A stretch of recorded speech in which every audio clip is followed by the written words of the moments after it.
In any language, redundancy is using one or more words that don't add an extra or a new meaning to what you're saying.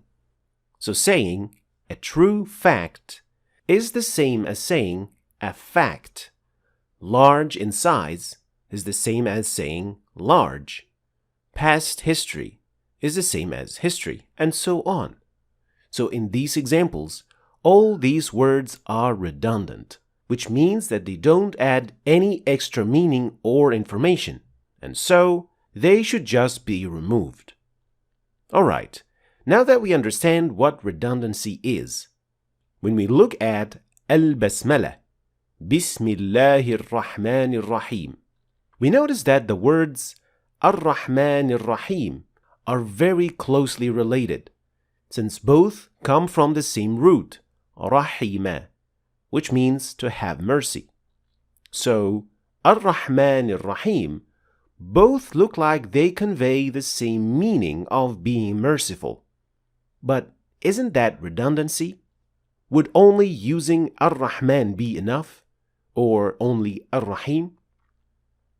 Well, to answer these questions, we're going to need to analyze these two words to understand their proper connotations that is normally understood in Arabic but is mostly lost in translation. First of all, both Ar-Rahman and Ar-Rahim are exaggerated forms, or what we call in Arabic صيغة المبالغة.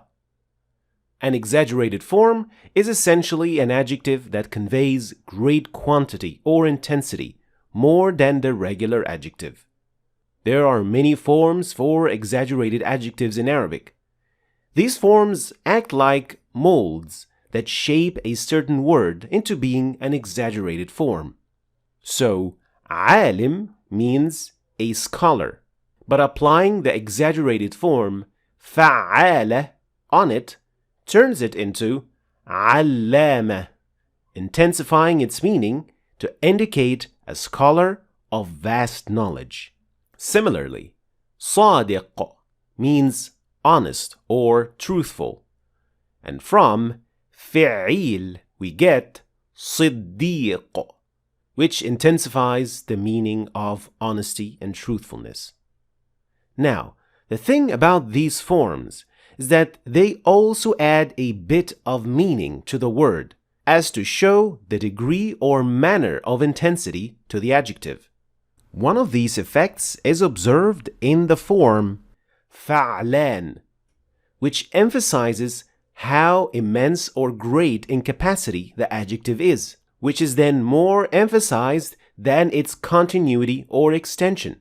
So, when you're hungry, you are ja'i'. But when you're famished and hunger has filled your stomach, you would be jaw'an, which highlights how incredibly hungry you are, rather than emphasizing for how long. That is the effect of this exaggerated form.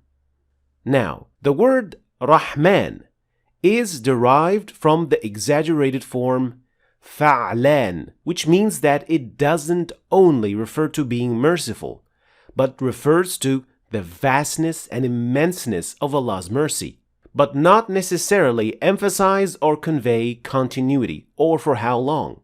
It only emphasizes its vastness and inclusion of every creation of Allah.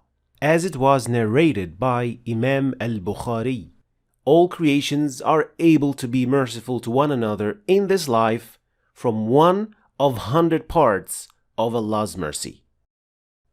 That is why it is prohibited to use the adjective Rahman to describe anyone but Allah, because the greatness of Allah's mercy cannot be matched.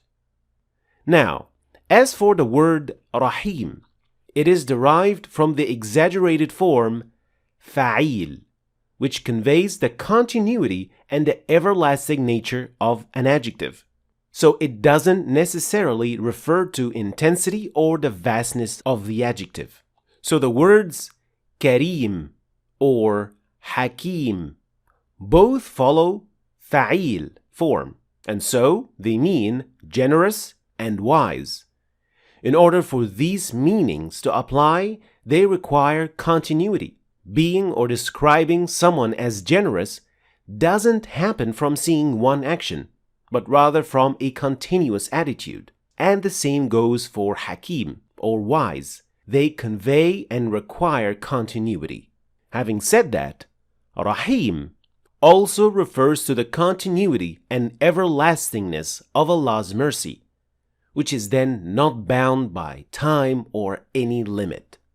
That is why the word Rahim could be used to describe people, which is being merciful for the extent of their lifetime, since it doesn't give the same vastness or intensity as the meaning of Rahman, but rather extension. Also, we only see the word Rahim as an attribute that is specially for believers and no one else, since the everlasting nature of Allah's mercy makes it extend to this life and the afterlife, and in the Day of Judgment, Allah's mercy is only for those who believe in Allah and follow His command. So when Allah addresses believers in the Quran, He says, وَكَانَ بِالْمُؤْمِنِينَ رَحِيمًا, referring to His perpetual mercifulness in this life and in the afterlife. So now, back to the main question. Is Ar-Rahman Ar-Rahim redundant?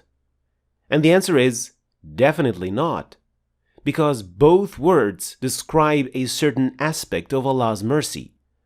Ar-Rahman emphasizes how great and vast Allah's mercy is, and Ar-Rahim emphasizes its perpetual nature. That's why Al-Basmala is best translated in English into, in the name of Allah, the entirely merciful, the especially merciful.